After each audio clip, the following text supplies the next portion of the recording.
revolutionize.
Good morning, Dr. Sandeep.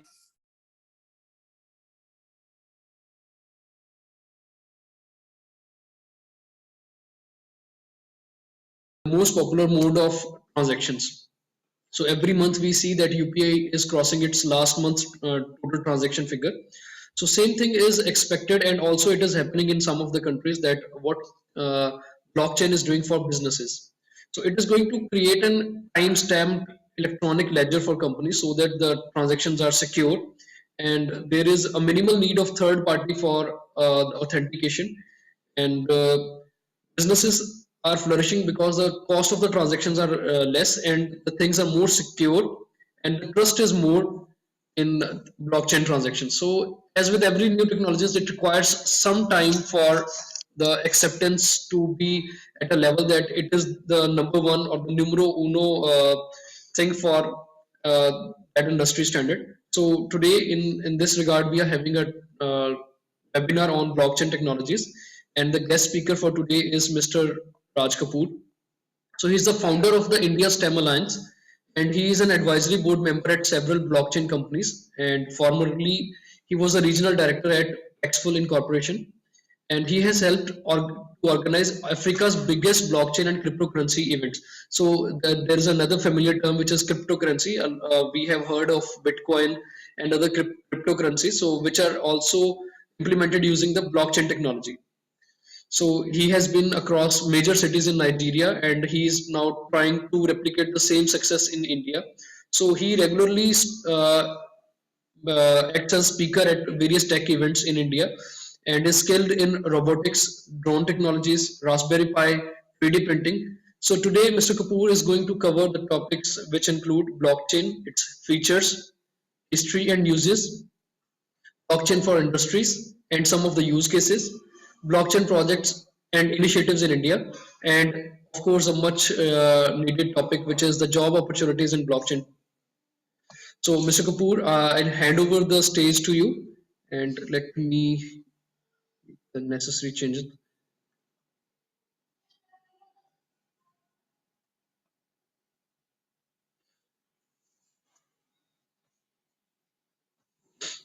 Mr. Kapoor, are you able to start the conversation?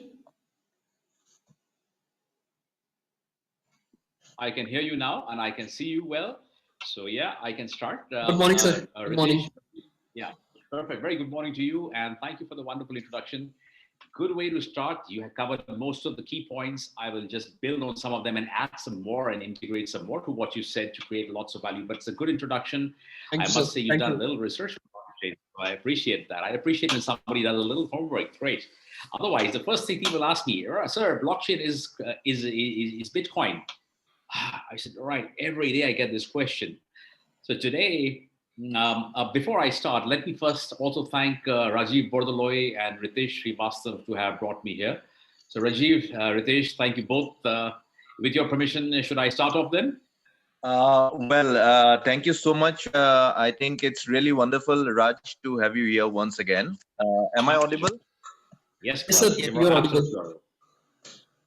Yes. Also, Dr. Sandeep, it's really nice to have you here, and it's a wonderful introduction on blockchain, the subject that you have given. And in fact, PPCRA as a council, we have been implementing lots of global blockchain center of excellence across India, and not only in India, across the globe. And we collaborate and work very closely with India Blockchain Alliance, where Raj is the co-founder of India Blockchain Alliance. And I think IBA is doing wonderful in terms across the globe. And I think today Raj would highlight what are the works IBA is doing, and in fact, how this technology is changing and revolutionizing everything across the globe. So over to you, Raj. Thank Yeah, you. thanks, Rajiv. I think Rajiv hit a very good point here. It's changing everything. Trust me. When I started, before I start, let me give you a little introduction. I started with blockchain about 8 years back. So I've become like now a grandfather in blockchain because blockchain is a very young technology, about 9, 10, 11 years old. And it's actually been used by corporates now only in the last 3 years. And that is a major opportunity because we have a lot of demand and very little supply of blockchain professionals. So with that wonderful note, what I'm going to do is I'm going to show us all, I'm going to get all of us into the world of blockchain. I'll explain, I mean, it's a huge subject, but I'll try and cover as much as I can. Starting with two things. First, I will show you some headlines, some 5, 6 very quick headlines, what's been happening in the last year or so. I'll get you into an introduction as to what the world is talking about blockchain, and then I'll take you deep dive into blockchain for all of us. And I'll end it up with the best topic for all students, the jobs. Where are the jobs? I'll show you where the jobs are. I'll take you into the journey. And don't just look for jobs here, guys. You look for careers. Your jobs are just a step towards your careers. So I'm going to take you in right now. Since I've got a share screen now, I will quickly share my screen. And here we have some wonderful headlines. Okay, what is the first headline we see here, guys? The headline is wonderful.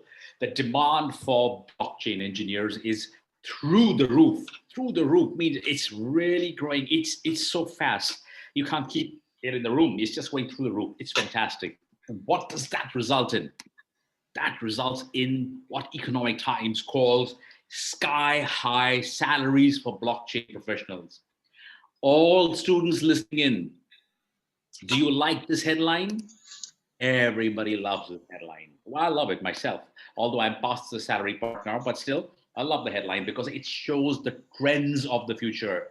It shows where things are going in the world. And here's another one. This is in DataQuest. I'm sure you read DataQuest. It's a very big tech magazine. It says blockchain developers are likely to earn double or triple compared, to offer for pay compared to other streams. And that's a big thing. Double or triple. Well, nobody has a problem with that, right? Instead of getting a 10 lakh salary per annum, if I'm getting a 20 lakh, why would I complain? I'm not complaining. Which brings us to a very big thing. Why are the salaries so high? You read just this much.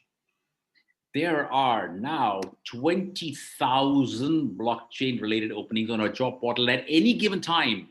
Salary 8 to 40 lakhs. And this is for guys with 0 to 3 years experience. That's almost like freshers to just a couple of years experience. And hiring is equally divided between technologies like Ethereum and Hyperledger Fabric. 50% is for blockchain business analysts. The other critical roles are blockchain developer, architect, and this. I'm just showing you the headlines. I'll explain to you a little more as we go. Here comes the best news for all those who are wondering whether we're going to have Bitcoins in our country. We are going to have cryptocurrencies. Yes, no, maybe is the government. Here is the news. October 26, 2020. A British fintech firm is now opening physical crypto bank branches in India. The name of the company is Casha, Cashaa. They are not only going to open 34 physical branches in northern India, and that is, yes, some of them are coming up in Punjab as well, Haryana, Punjab, New Delhi. It's big, and they are going to allow you to buy and sell Ethereum, Bitcoins, and even hold them. What's even better, you can even take loans against these. This is going to be a first. You can take a loan in your local currency against Bitcoins and cryptocurrencies. This is a first, and this is a trend. That's what's going to happen in the future. You're going to have crypto bank branches, and it's happening in 2021. coming up really in just another 30 days from now, you will be in a different world. So if you're not getting on to the blockchain bandwagon, think again. Whatever technology you are involved with, whatever you're doing, you need to have the layer of blockchain with you. It works with AI, it works with cybersecurity, it works with IoT, it works with cloud computing. You name it, it works with it. So even if you're doing everything else, build the blockchain strengths with you, and that's how you're going to become a more in-demand engineer, a more in-demand professional, or a developer. So that's what we're going to do. Having said this now, I will now stop this share and show you a little video. We've all heard of the Elon Musks and everybody else, and let's see what they have to say. Well, I'm sharing my screen with another video to you guys. And this, sit back, relax, it's 5 minutes, and you will enjoy this for sure. Here we go.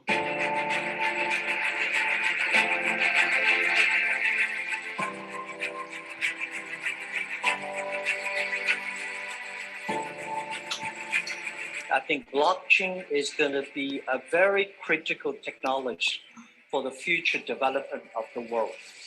It's not only about financial. Blockchain technology is not about Bitcoins. Bitcoin is just a small function of the blockchain technology. I'm a strong believer of the blockchain technology. This is not about Bitcoin or digital currencies or crypto assets. It's the underlying blockchain technology. Now people can trust each other and they can transact with anything from money to music to votes to their identities peer-to-peer. Bitcoin is either MySpace or it's Facebook, I don't know. But blockchain is social media. So at the macro, blockchain is going nowhere, right? Like blockchain is here to stay forever, and it's a very big deal.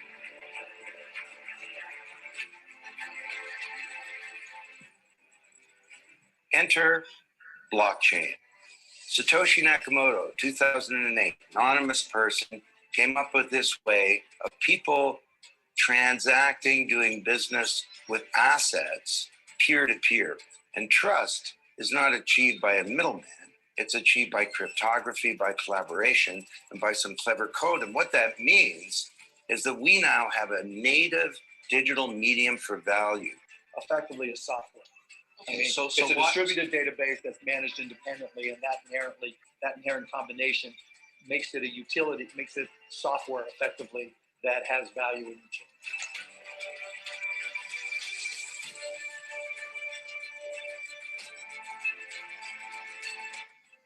The business world of the future, say 10 years from now, is going to run on smart contracts. It's going to run on strong encryption and on, peer-to-peer based consensus mechanisms.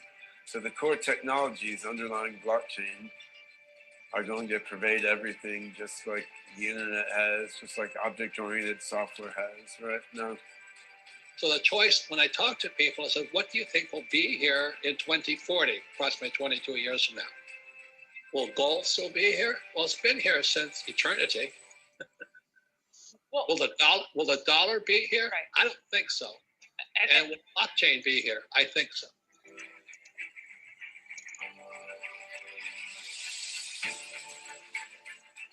We think of Bitcoin as a digital gold, so gold 2.0, but it's money, the first step of money that was ever built purposely for the internet. So it's sort of mail did to snail mail.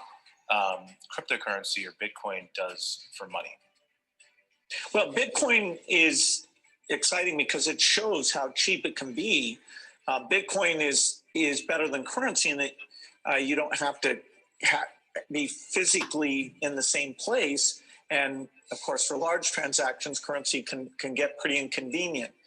The customers we're talking about aren't trying to be anonymous. They're willing to be known. So the Bitcoin technology is key, and you could add to it, or you could build a similar technology where there's enough attribution that people feel comfortable. This has nothing to do with terrorism or any type of money laundering.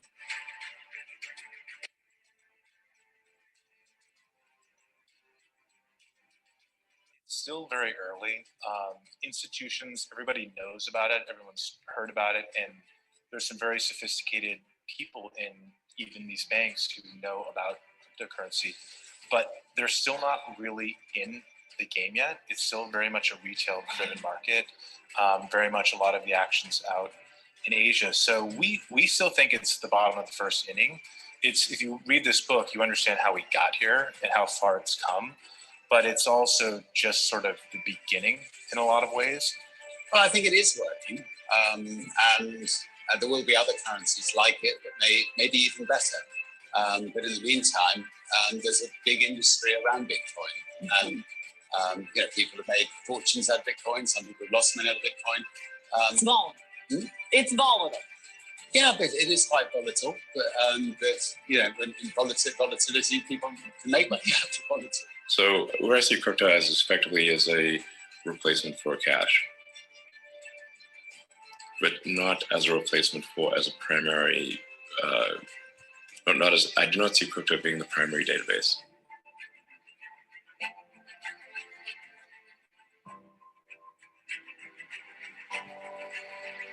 I would say there's a lot of need for developers even at the core protocol layer. So things like improving protocol scalability, working on the client implementations of things like proof of stake. Layer 2 systems, things like state channels and Plasma could probably use a lot more smart people. On the application stuff, I guess you could always use more, but there's probably quite a lot more of that already.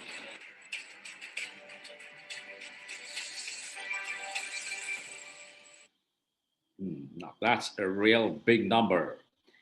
7.7 billion in the next 2 years. So are we ready? Well, let's have a look. And now I'm going to take you right into my presentation and we'll catch it from there. So here we go on our presentation and our ride to the Bitcoin world. Let me introduce you guys. So let's start with a very strong statement. It says a blockchain is an institutional technology, not just information technology. And there's a big difference between the two. Institutional revolutions are things that don't happen very often. The internet was one. The internet was an institutional technology, came about 25 years back, and now we have the blockchain. That's the big difference. It's going to change things. So to start off, let's start with India. We say in India, we love our country, we are here, and we want to see what are India's plans on blockchain. Well, Niti Aayog in Jan 2020 published first of the two-part blockchain strategy plan for adopting blockchain in India. Why did they not take it out in any other technology? Well, we didn't take it on AI, cyber, nothing. They may take it out in the future. Yes, I'm sure they will, but they did not take it out now. But they had took out on blockchain because they understood, and Niti Aayog advises the government on technologies and other policies as well. So they said, guys, we need blockchain to be permeating in our nation. Our nation needs blockchain, and a document was published. It tells you can download it from the Niti Aayog site. It tells you exactly where things are going, which sectors are being impacted positively, and how it's going to be rolled out over the next few years. It also talks about different projects the government is undertaking. So it's a big thing. Download the document, read it. Here's a statement which I love. I really love the statement, not for anything else, but there's a reason. It says, very soon, we won't trust anything unless it's backed by blockchain. So said Forbes magazine. Bookmark this. Think about it when I keep on showing you my presentation in the future. I'll tell you why we can't trust anything unless it's backed by blockchain. You must have recently read Big Basket had a huge data leak. They had 2 crore of our data on the web for sale. 2 crore people, individuals, along with their phone numbers, email ID, bank accounts, everything was available. Why did that happen? It was not on the blockchain. And you'll find one more thing.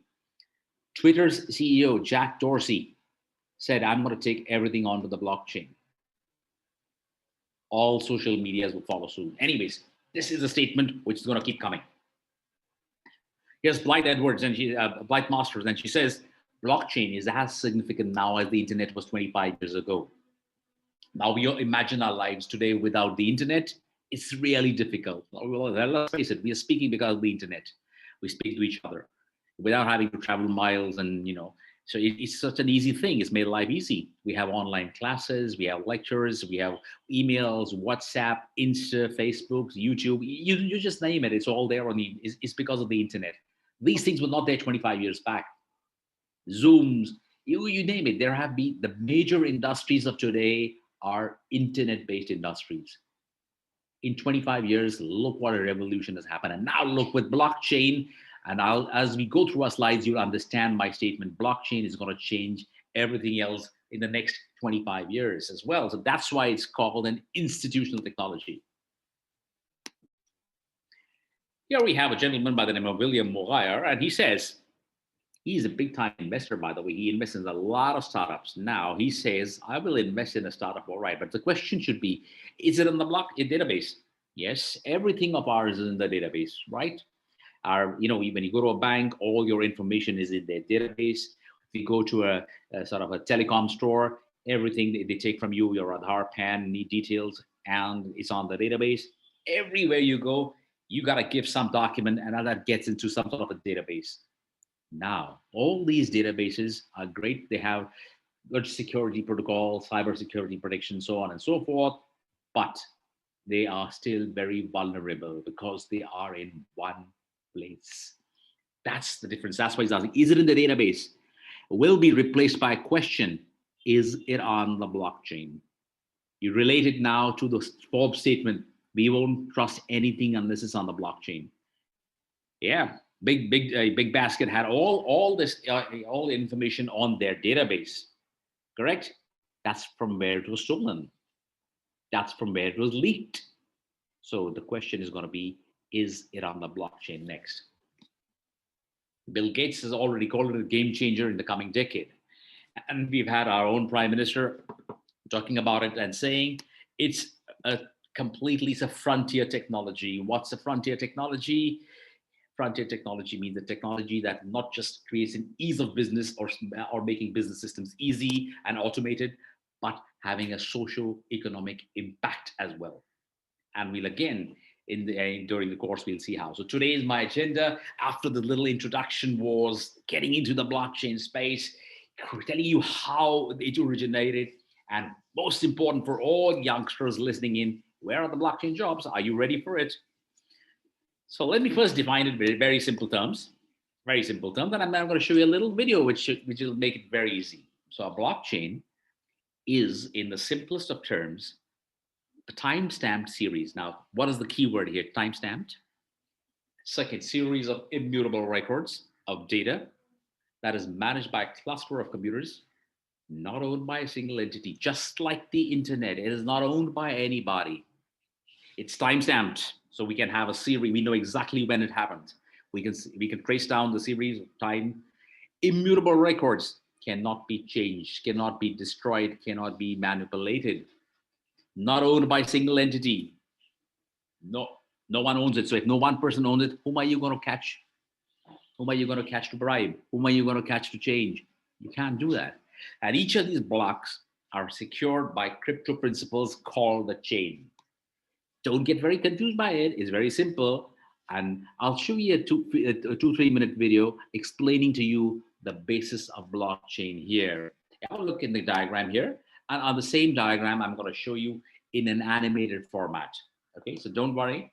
I'll show you that, and then I'll come to you and so that you'll understand this much better.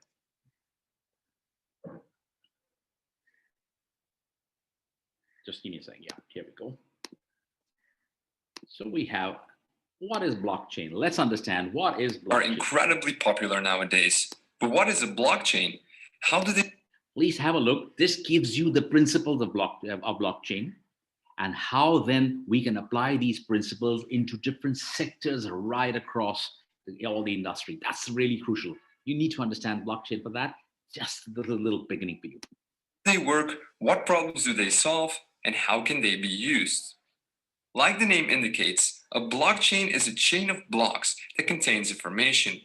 This technique was originally described in 1991 by a group of researchers, and was originally intended to timestamp digital documents so that it's not possible to backdate them or to tamper with them, almost like a notary.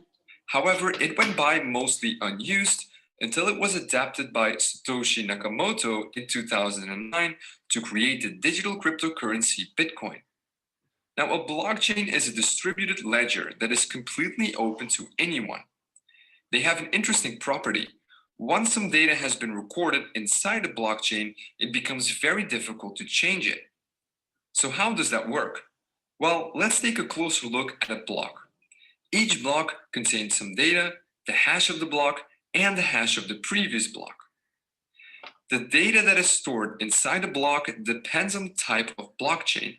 The Bitcoin blockchain, for example, stores the details about a transaction in here, such as the sender, receiver, and the amount of coins.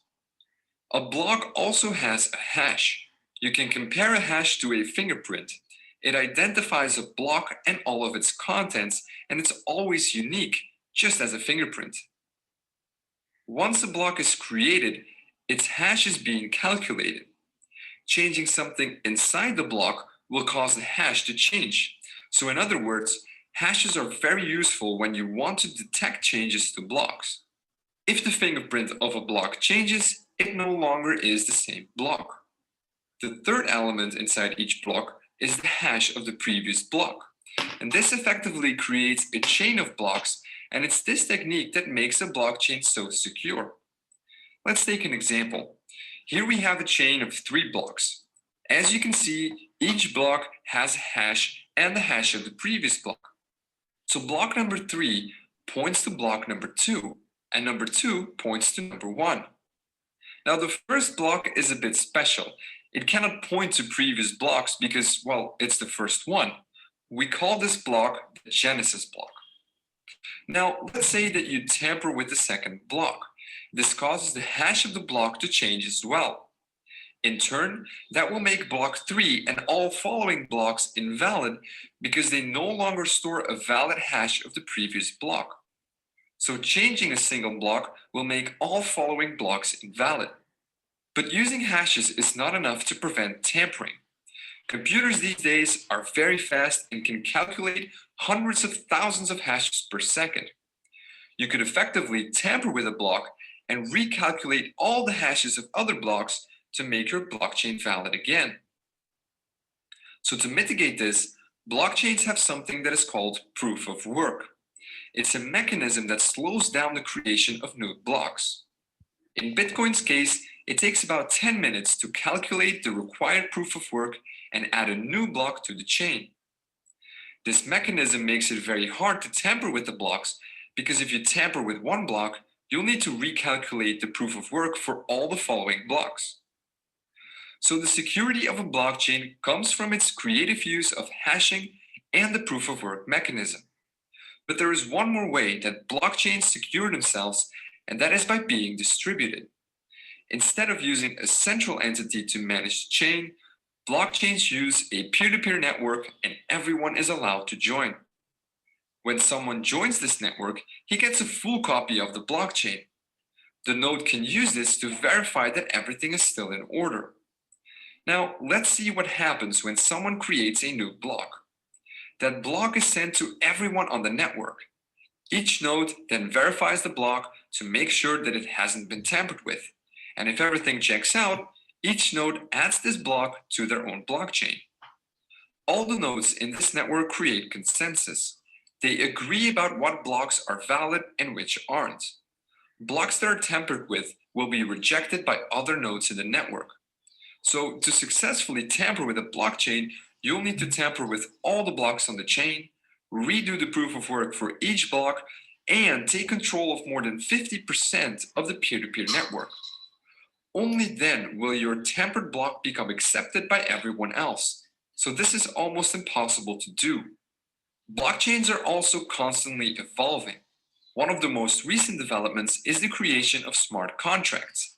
These contracts are simple programs that are stored on the blockchain and can be used to automatically exchange coins based on certain conditions.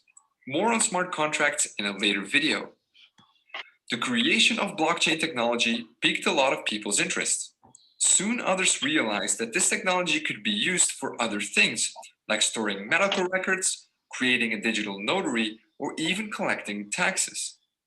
So now you know what a blockchain is, how it works on a basic level, and what problems it solves. Right, you've got a spare idea. Now, the idea was very simple. I wanted to share this with you for a very, very specific purpose. I said, listen, guys, don't you think we should know how the blockchain works? Because blockchains, the entire philosophy of blockchain, so to speak, is based on this. So what are the three things we really learn from there, and which is going to be applied to different sectors? And that's key. Let me just open my presentation and show you. Just give me a second. Here we go. Yes, share my screen, and here we have my presentation. Okay, so we saw that we can't tamper with the blocks, and we can't do much. Now, what is a blockchain? Let's see, understand. So you create a transaction, put it into a block. Block is the data. Transactions are blocked together. Each block is connected to the one before, one after. I can go on and on about this, but the bottom line is it creates security. It links them together. It's a decentralized digital ledger. That's important. You must have heard the saying, do not put all your eggs in one basket. That's exactly what blockchain does. It tells you, don't put all your data in a centralized database. That's the traditional way it's being saved right now. Absolutely, yes, it is. It's apparently working, but no one tells you how secure or unsecure it is. But let me tell you one thing, the very fact that we have new technologies and we have keep constant development in cybersecurity means that the centralized data is never 100% secure. As I said, big basket leaked it. Why? Even our prime minister's personal website was hacked. So many things have happened. It's not secure. We feel that it's secure because we are not aware of them. Let me make you aware. We have a very unsecure database. Trust me, as we speak, your database is with 550,000 plus marketing agencies across the country. That's a lot of people who have your data, guys. Your Aadhaar card, PAN card, your voter's ID, passports. There's a huge business of people using your passport information to make duplicate passports and move out from the country. That's a huge business. It should stop. Your data should be yours and in your control. Anyway, we had a look at the video, so I'll go quickly past this and I'll give you an example of simple. I like one of the things that in the beginning we mentioned was when we transfer money through UPI or any other things. Yes, we do use it for transferring. It's really convenient, fast, etc. So what do we do? If you need money, simply transfer through via a clearing bank, it reaches you. But there's always a third party involved. Either there's a bank or a credit card, or you have your UPI service, but it's always linked to a bank. It's always linked to your bank account. Or you can have transactions through a credit card, or like PayPal, or you have Western Union transfers. You have so many options. And there's a cost to it, obviously, a small cost, a fraction of a cost, yes. Now, this is the traditional way it's done, and then you get into your net and you do net banking, app, etc. Now, what's the big idea of Bitcoin? What did it prove, really? Bitcoin says, listen, I can move money from here to you without this middle bank. We don't need the bank, guys.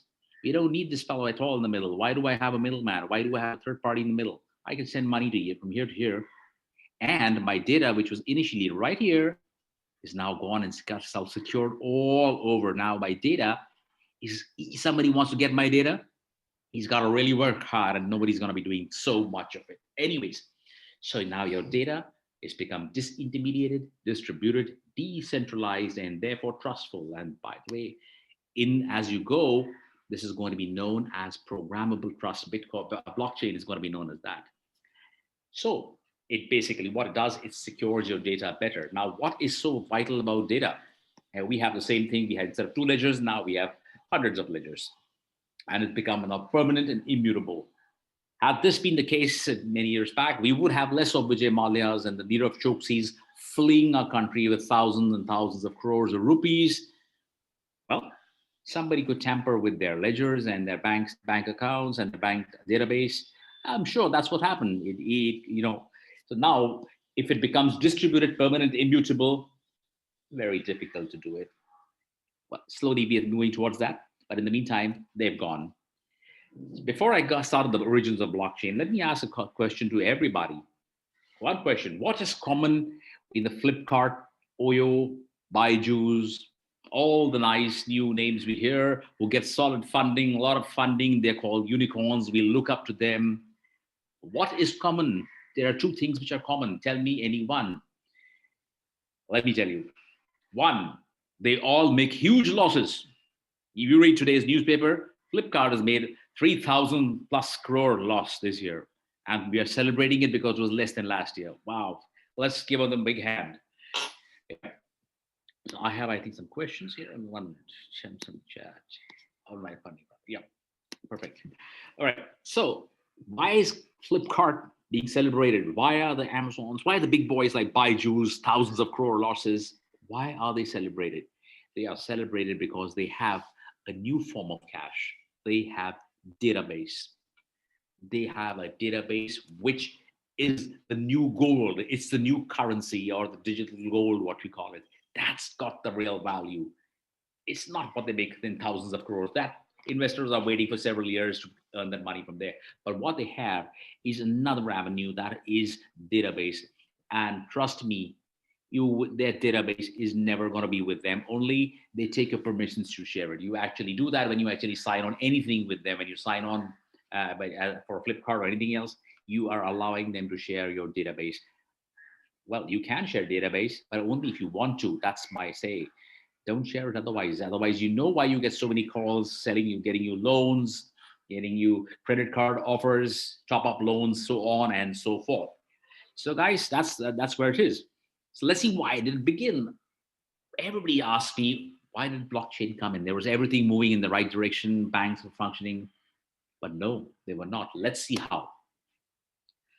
So in 2008, when a lot of you were very, very young and small and enjoying life, your parents must have felt the repercussions. But in 2008, first in America, there was a huge meltdown. When I say meltdown, means all the financial institutions really had a tough time because there were many, many irregularities and gaping holes found in the functionalities. So much so that the stock market there crashed miserably overnight, virtually, and it kept crashing in a free fall. People lost faith in financial institutions.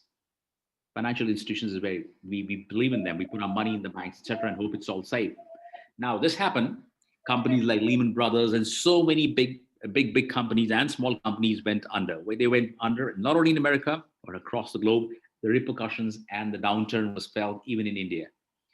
So somebody in the meantime said, well, listen, guys, if something's happening bad, let me find some solutions. Either a single person or an entity, we don't know, but something happened in the background.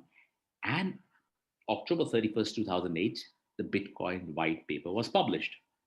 Now, what is the significance of this paper? We'll find out.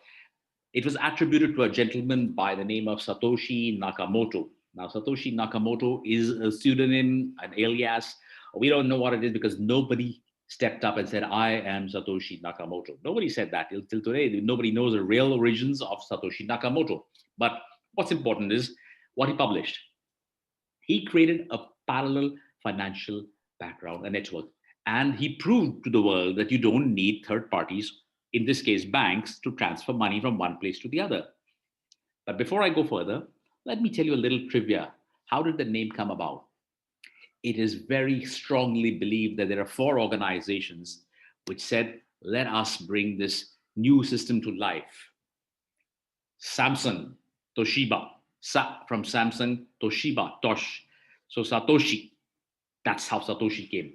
And Nakamichi Corporation and Motorola brought in the Nakamoto. That's a very small, it's a trivia. It's not substantiated or proved, but bottom line, that's a lot what people believe. I believe that too myself, that it could be a very strong possibility because it needed a lot of money and effort and combined collaborative efforts to bring about such a revolutionary technology that's changed the world now. So these are attributed to it. What is important, as I said, you can make payments from one place to the other, which I showed you, without the bank. And now the bank said, we are getting redundant. We are not going to be needed for cash settlement services. So let's come back to the banks a little later. The blockchain in the last few years has evolved, starting from the Bitcoin when it was started. And let's put it this way, Bitcoin was riding on the blockchain platform. Bitcoin was not blockchain. It was built on certain principles, and the three core principles being it was time-stamped, immutable, and decentralized. The platform. That platform today we call blockchain. So Bitcoin was established in 2009 by Satoshi Nakamoto, Ethereum 2015 by Vitalik Buterin. You saw him in the video also talking about lots of jobs in the space. He's now in Canada. He's a Russian-born.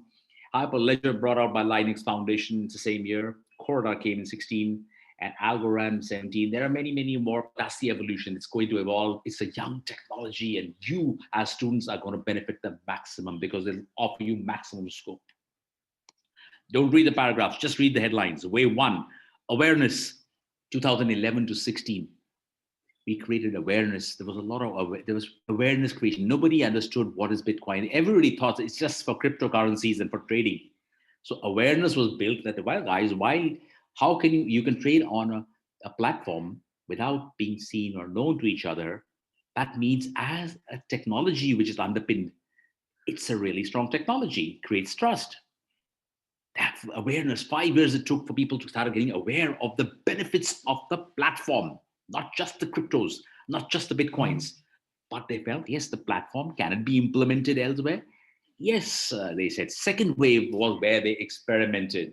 They built the proof of concept and in different verticals, different sectors, and it worked.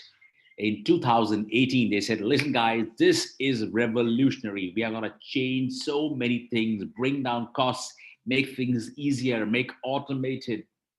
That's where the transformation took place, 2018. And these proof of concepts built into major projects. And today, the world is seeing a revolution in this technology to an extent we can never even believe. We'll get to that. So I asked, somebody says, what are the sectors using blockchain? So we already know that the financial sector, they were the first to adopt blockchain because the bank said, if you can't beat blockchain, let's join them. Because if they don't, the cash settlement and the settlement section of the business of banks will go to Bitcoin as we go forward. Because they don't need the bank. Of course, the bank will function, but they have many other functions, but the cash settlement and the settlements would go. And that's a very critical settlement because everyday transactions are being done on the bank. Millions of transactions are being done every second. If that goes from a bank, imagine the service charges and the small fees they take for it. Where will that go? Out, poof, in thin air. So that's it. Now sectors. We have banking, government, the retail sector, manufacturing, supply chain, very big. Supply chain is a major consumer of blockchain in today's world. Agriculture, one of the largest being said, apart from banking, supply chain, agriculture, the logistics and healthcare. These are the major industries adopting now.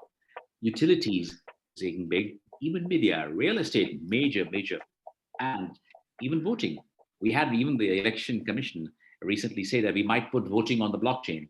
Now, it's a wonderful thought. Yes, we don't know whether it'll actually ever happen. But bottom line, they wanted it. So this is the pie. This is what we call as the pie. Now, I will show you. We've seen the sectors. These are projects going on across the country. These are government projects. More than 50% of states in India are involved in blockchain initiatives. That's big. We hope Punjab comes in very fast as well. There's no Punjab mentioned here. Punjab has just started exploring. But yeah, we would like that. We would love that. I'm doing a project with myself in Haryana right now. But let's see how things go. And we have. But in the meantime, taking a little break from here, let me show you some of the industries through a video and how they are being, used. So let me just get you a new share. I'll show you a couple of, just a minute. Yeah. We've seen how the Bitcoin has worked. Based on those principles, how other industries are adopting. Have a look. Blockchain. The open source digital ledger is known as the backbone of cryptocurrencies. But the tech community has been busy finding other innovative ways to apply the technology. So let's take a look at just some of its potential uses. The first is banking. The existing banking system is complex and often slow due to multiple layers of intermediation. Blockchain provides a secure way of sending digital assets without these third parties. Not only could this simplify the banking process, but it could also open the doors to those with no previous access to financial services. Next is real estate. Without the need for middlemen, this sector could also see vast changes. Blockchain can process title deeds, facilitate transactions, and even grant access to properties through smart keys. The technology could streamline property sales, saving buyers time and money. In third is legal services. In a similar way to real estate, blockchain could disrupt the practice of law through smart contracts. These are legally binding contracts that are written in code so they can be executed exactly as intended. Next, we have online voting. Blockchain companies are exploring the potential to digitalize voting systems. The fear of hackers manipulating online votes could be put to rest by encrypted blockchains, creating a transparent and secure voting system. The fifth potential use of blockchain is financial trading. The Nasdaq Stock Exchange announced it would consider blockchain as a means of recording transactions and data. If the system is successful, it might be replicated in exchanges across the world. Next up is food production. Blockchain technology can also be used to simplify the way we produce food, tracking goods from farm to fork. Efficiency in the supply chain would mean more profit for companies, improved food safety, and fresher produce. In seventh is airlines, who are exploring the capacity of blockchain to speed up passenger identification and processing. It could cut down the amount of time spent in queues, and passports could be stored on the ledger itself. Following this is personal identification. Blockchain could merge all sources of ID into one open source and secure record. This would reduce theft and loss of documentation while protecting the individual's right to privacy. The ninth use is music rights. Blockchain can be used to improve the rights of producers and musicians in an era of digital streaming.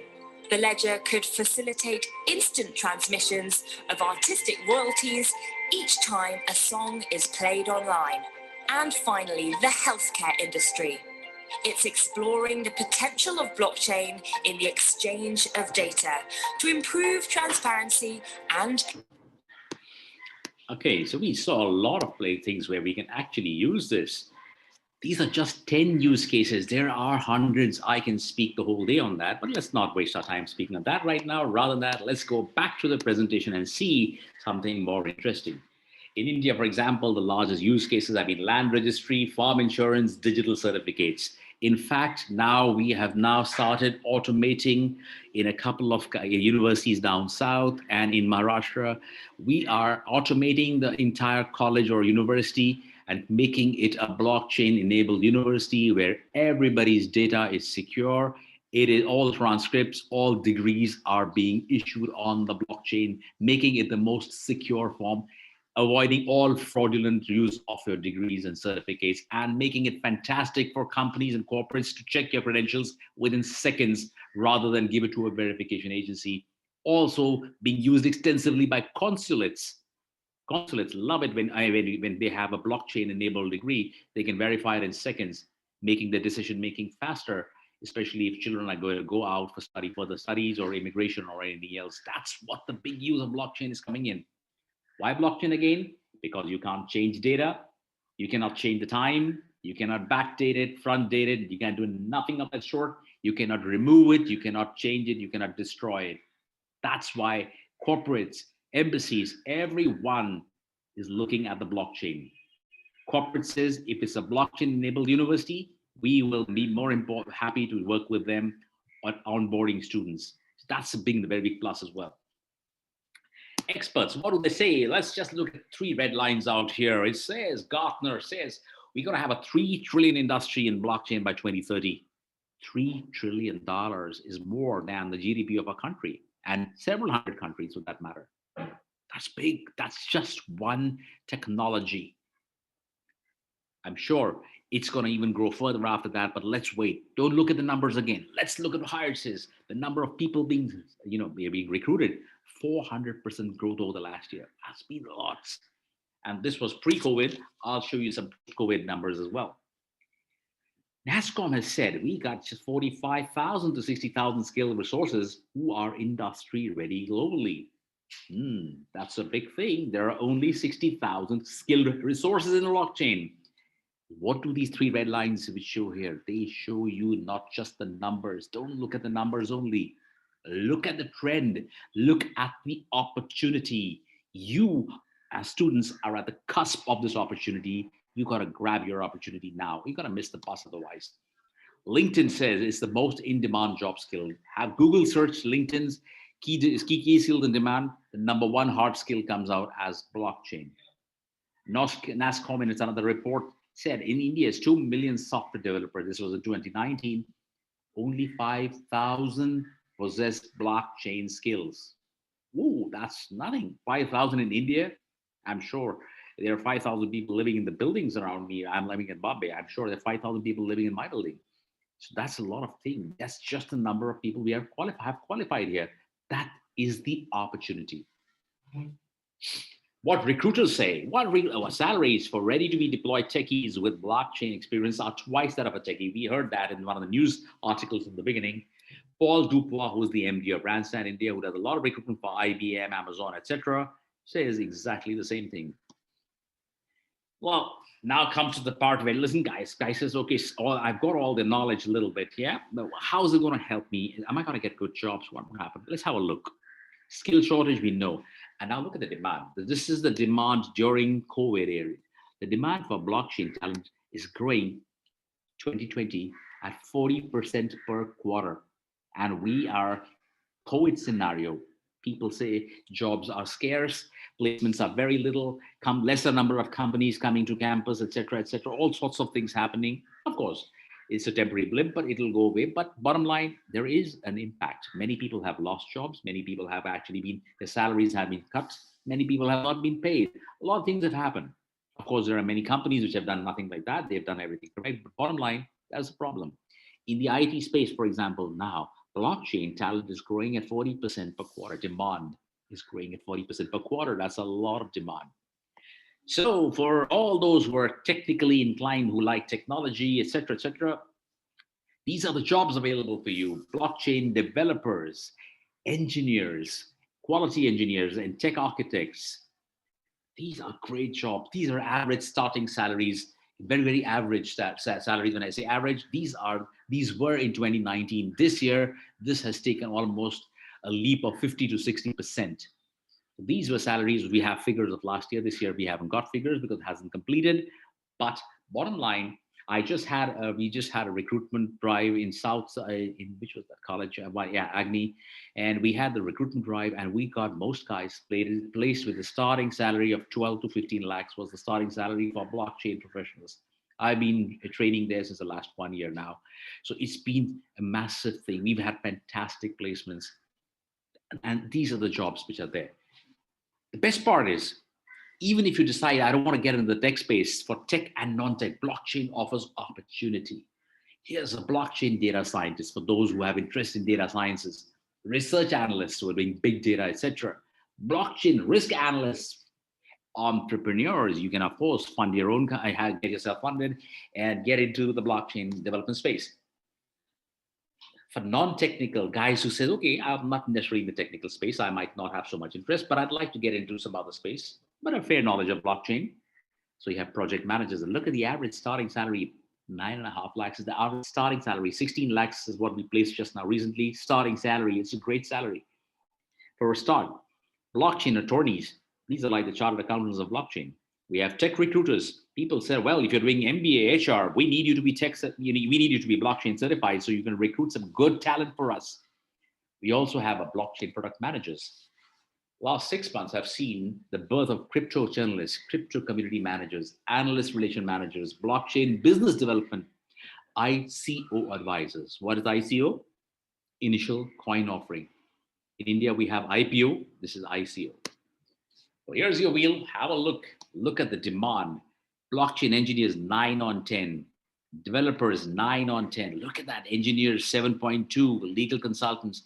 Look at marketing specialists 9 on 10 right here, right here. Big numbers. Development representatives, job descriptions, they do representations 8 on 10. These are big in demand. These are the job. This is the job wheel. That's the number of jobs available and so many more coming up. So we had a huge demand here. We had a demand last year. The demand for engineering last year to now, blockchain engineers' demand has grown 517% as compared to other engineering demands. I'm not saying the demand is tapering anywhere. The demand is growing on everything.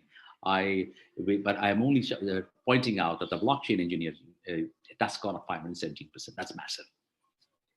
So for those who are in the technology space, these are good to have knowledge. This is good to have a background if you want to become a developer and engineer.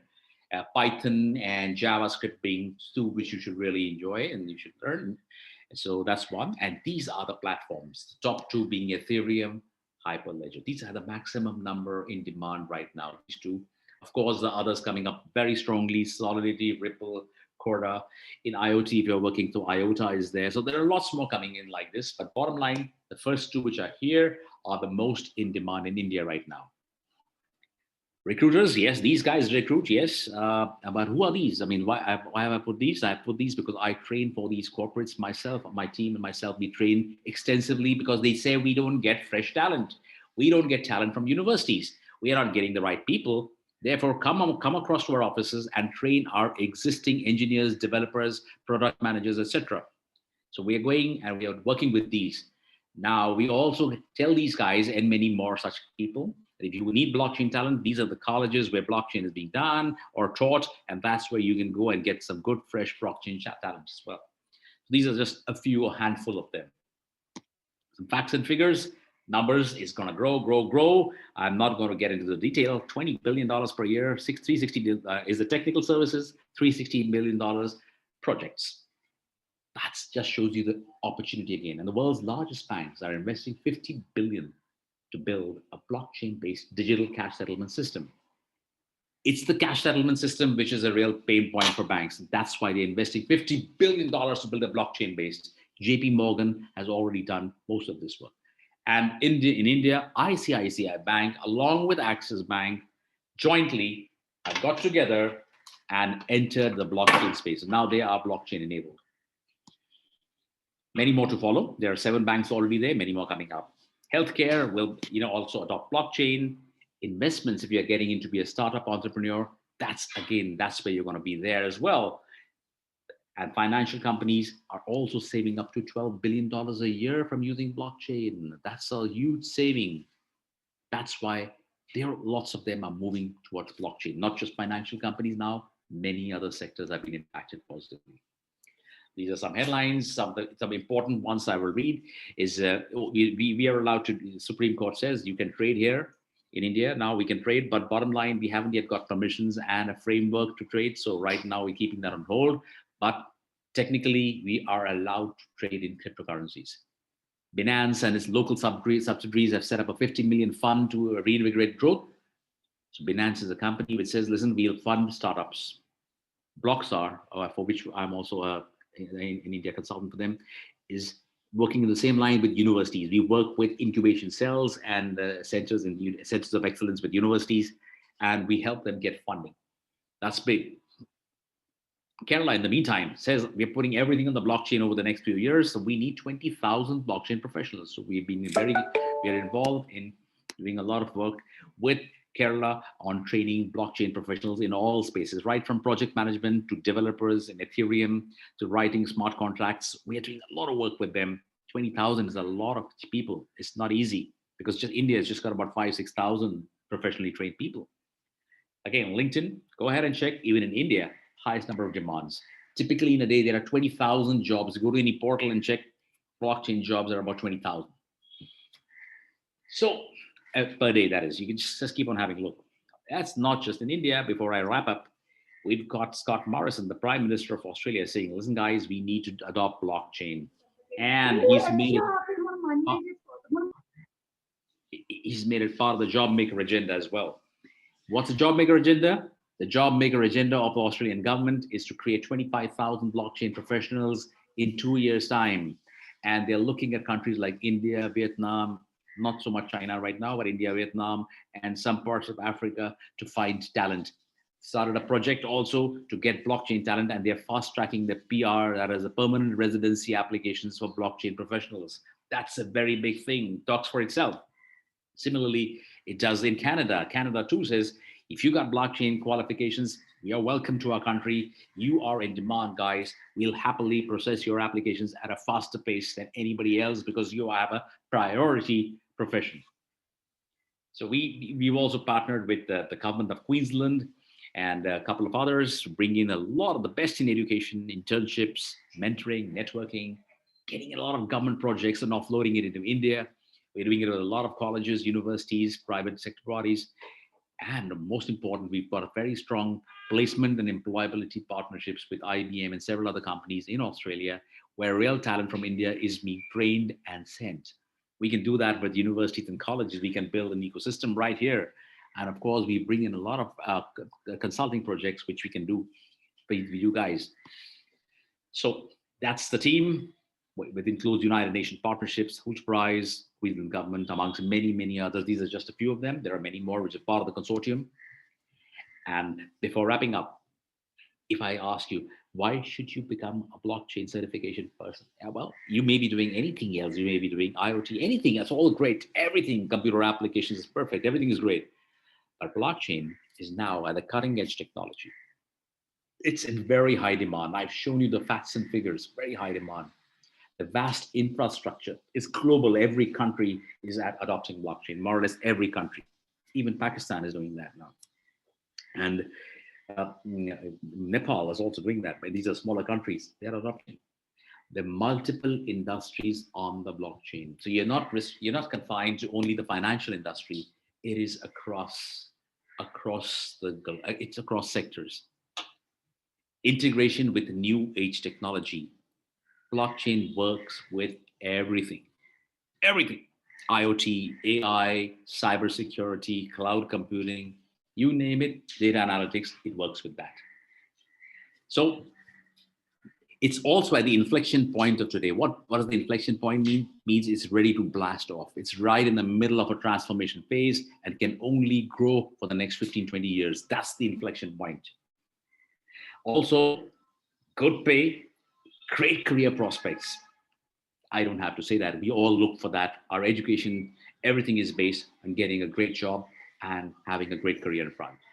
So with that, I'll bring an end to this presentation of mine. Just a moment. Yeah. So what does it say here?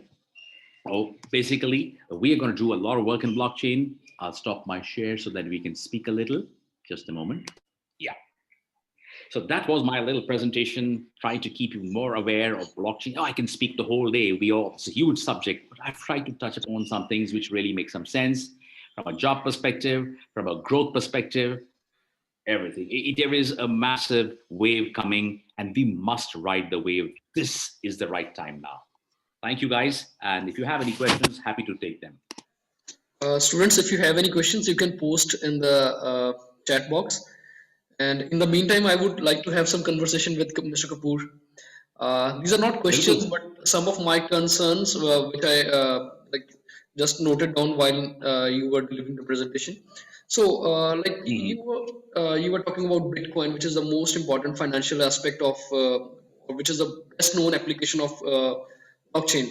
So, currently, if I talk, Bitcoin is pegged to national currencies, like it is euro, dollar, Indian rupees, and recently it was in news that there would be some reverse pegging, like all the currencies would be pegged to Bitcoin.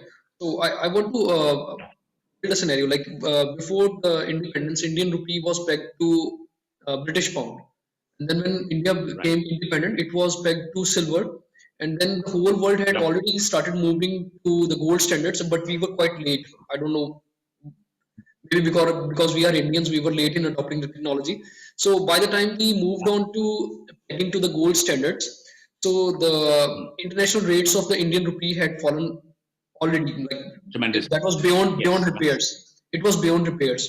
So if something is going to happen in near future, that the reverse pegging of currencies is going to happen, do you think is India ready, or are we? Will we be the amongst the first ones to reverse peg, or we will be like as usual Indians, like we would be the last ones?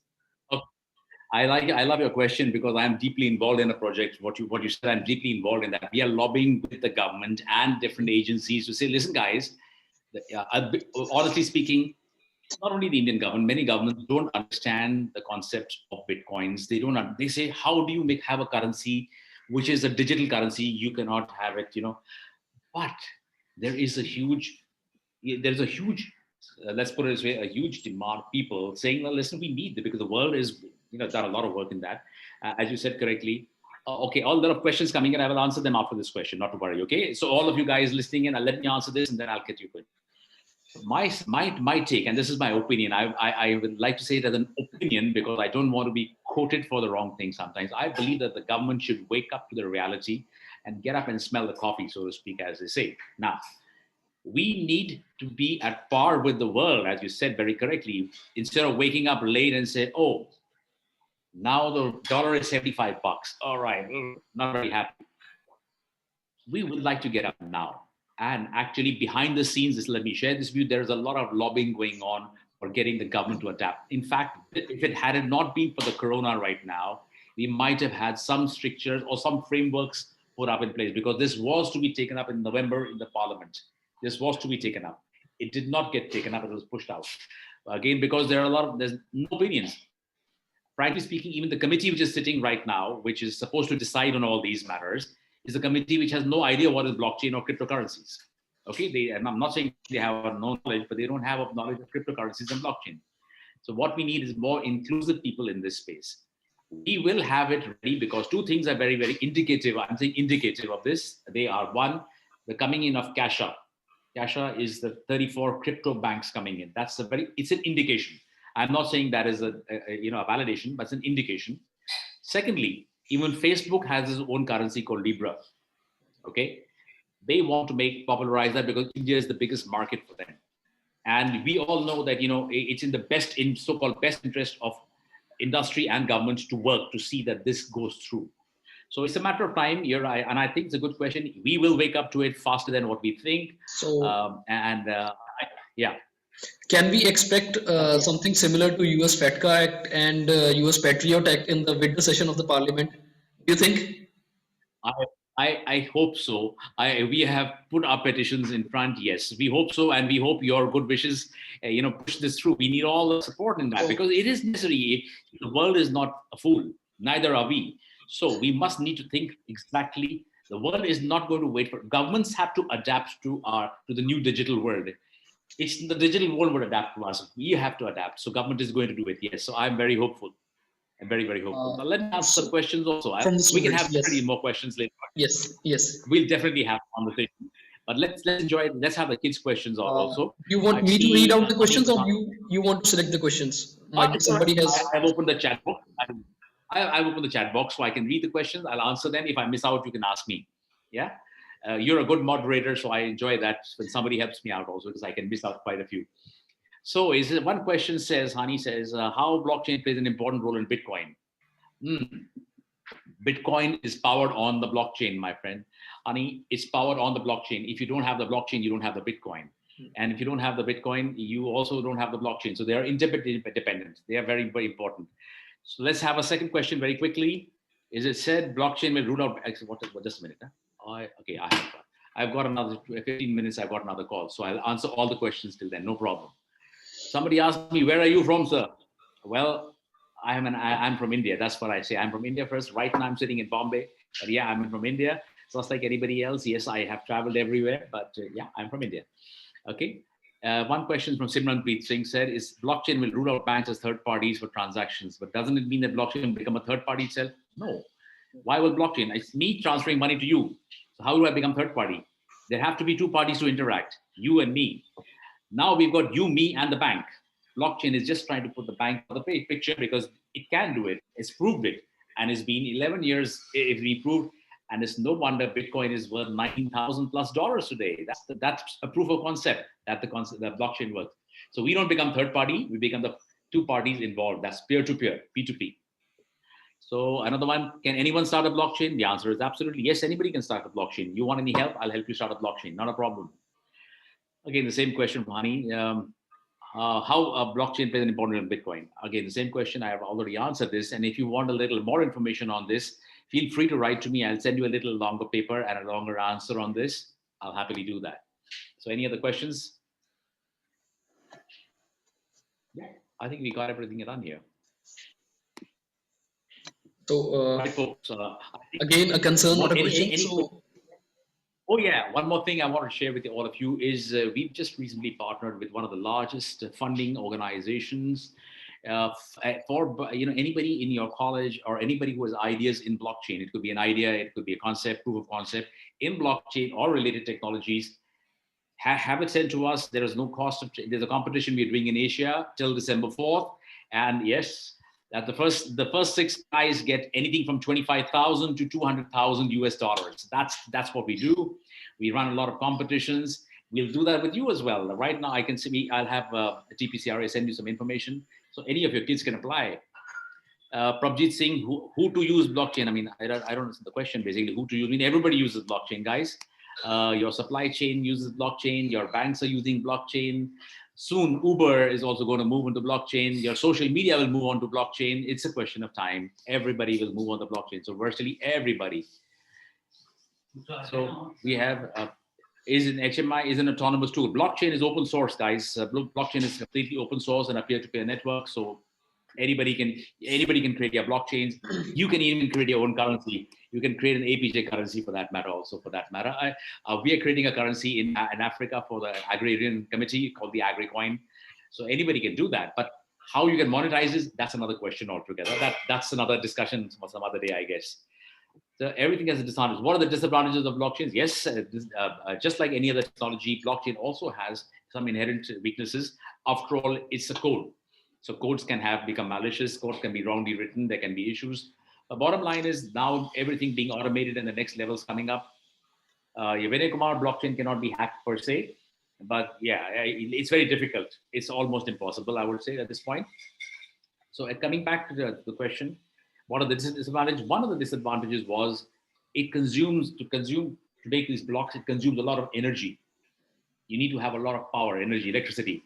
And that's in India an inexpensive commodity.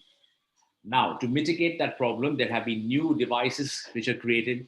For example, Visa, for example, does about 80,000 to 100,000 transactions per second, whereas blockchain does about 10,000. That's a big difference. Now, to solve that problem, we have a new product coming out from Australia, which is going to make the transactions about 350,000 for Lightning. So 350,000 transactions per second, thereby mitigating this problem.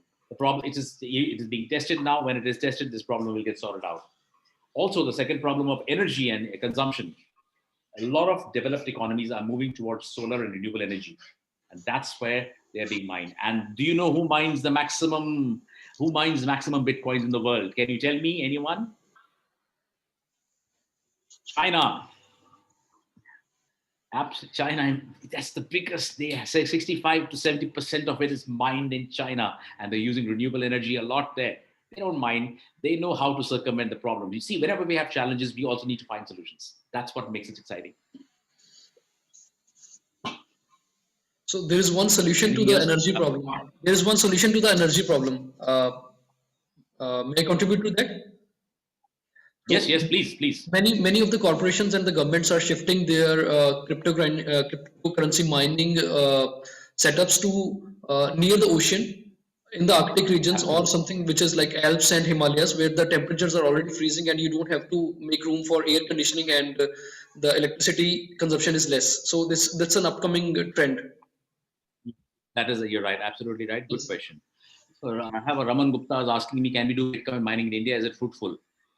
Technically, we are not allowed to do the mining out here. There are no rules and regulations and frameworks, but as an Indian, you can do it virtually from anywhere, basically. But in India, there are no clear laws as yet, so don't try that right now. I would not recommend it at this point. It's just a question of wait a little, you'll be able to do it. Wait a little now. It's autonomous, honey. All right. So if you have any more questions, Dr. Sandeep, why don't you take them and send it Sure, to me? I sure. have another call in 10 minutes. So this was a great, it was a very invigorating conversation. I enjoyed it today. I enjoyed your participation, the students' Thank you. participation. That's really nice. I appreciate this.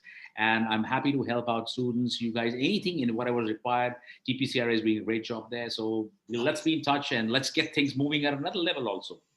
So just a minute for formal thanks. And on the behalf of the management of Apeejay Society, our director, sir, the faculty of School of Engineering Technology and the School of Information Technology, all the faculty members, and especially from the students who have been an active participant in the question answer session. So we That's all very nice. thank you. And it was a very wonderful session, and it was an eye opener for a new technology. Like many of the things were like the first hand information. It was the first hand information for most of the topics. So we would like to hear more from you, and hopefully Definitely. we have some acts by the government, and soon it becomes a legal entity, and everybody starts participating into it. So good luck to your consortium, and sure we will have some more interactions in the future. Thank you, sir. Thanks a lot. Thank you. Thank you. Bye-bye. Have a lovely day. Bye-bye. Thank you. Cheers.